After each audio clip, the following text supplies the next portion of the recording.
Hello दोस्तों, आज के इस वीडियो में आप लोगों का स्वागत है। आज हम दुनिया की सबसे सुंदर और रहस्यमयी जगह के बारे में जानेंगे। तो चलिए शुरू करते हैं। अंटार्कटिका, जिसके बारे में आपने आमतौर पर कहीं ना कहीं सुना ही होगा। अंटार्कटिका, जिसे the land of white beauty भी कह सकते हैं।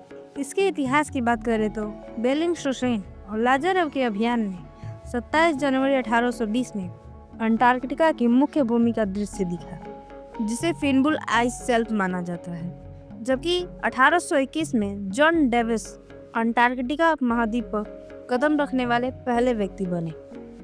हालांकि कैप्टन जेम्स कुक ने 1773 में अंटार्कटिका वृत्त को पार किया और आसपास के क्षेत्रों का पता लगाया, लेकिन उन्होंने खुद इस महाद्वीप को नहीं देखा था। इसकी जलवायु की बात करें तो यह सातों महाद्वीप में सबसे ठंडा महाद्वीप है। यह दुनिया के सबसे अधिक तूफानी समुद्रों और बर्फ के बड़े बड़े तैरते पहाड़ों से घिरा रहता है। इसका कुल क्षेत्रफल 1,40,00,000 वर्ग किलोमीटर है। अंटार्कटिका में काफी कम मात्रा में बारिश होती है, जिस वजह से इसे ठंडा रेगिस्तान भी कहा जाता है। अंटार्कटिका का 98% हिस्सा पूरे साल बर्फ की मोटी चादरों से ढका रहता है। इस महाद्वीप में शायद मात्र 2000 वर्ग किलोमीटर ही खुली जमीन है। यहाँ साल में केवल 20 दिन ही तापमान शून्य से ऊपर रहता है। पृथ्वी पर मापा गया सबसे कम तापमान अंटार्कटिका का ही है।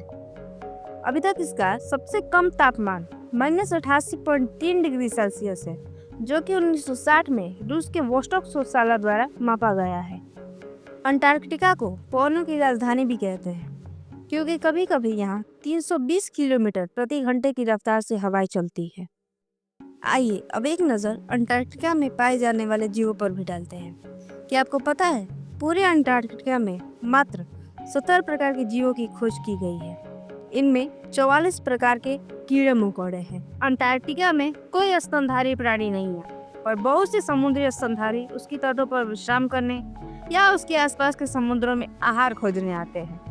इनमें कई प्रकार के व्हेल और दक्षिण ध्रुव के आसपास रहने वाले गतिशील केकड़ा, रोसी आदि शामिल है। वहाँ आने वाले सभी सीलों में सबसे बड़ा गतिशील है। यह प्रजनन तो अंटार्कटिका के निकट द्वीपों में करता है, लेकिन अंटार्कटिका के आसपास भोजन की तलाश में आता है। अंटार्कटिका के पास के समुद्रों में बिना दांतों वाली व्हेल काफी मात्रा में पाई जाती है। एक समय पर इन्हें मांस, चर्बी आदि के लिए बड़े पैमाने पर मारा जाता था, पर अब उनके शिकार पर अंतर्राष्ट्रीय प्रतिबंध लगा है। यहाँ पाए जाने वाले पक्षियों में दक्षिणी ध्रुवीय स्कुआ, अडेली तथा सम्राट पेंगुइन है। अंटार्कटिका में शाकाहारी प्राणी अत्यंत दुर्लभ है, क्योंकि वनस्पति के नाम पर वहाँ शैवाल, काई आदि आदिम पौधे की कुछ जातियां हैं और 2 प्रकार के फूलधारी पौधे ही पाए जाते हैं। अंटार्कटिका अपने आप में ही कई रहस्यों को समेटे हुआ है। यहाँ बहुत से प्रकार के वैज्ञानिक प्रयोग किए जा सकते हैं।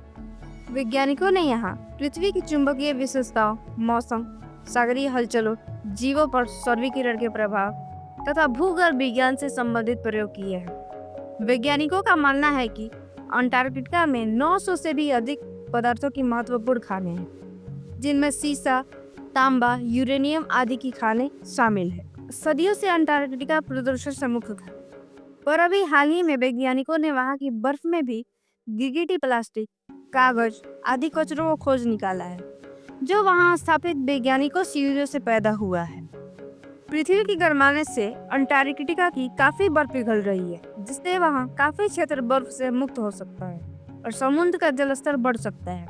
इसीलिए इस महाद्वीप का संतुलित रहना संपूर्ण मानव जाति के लिए जरूरी है।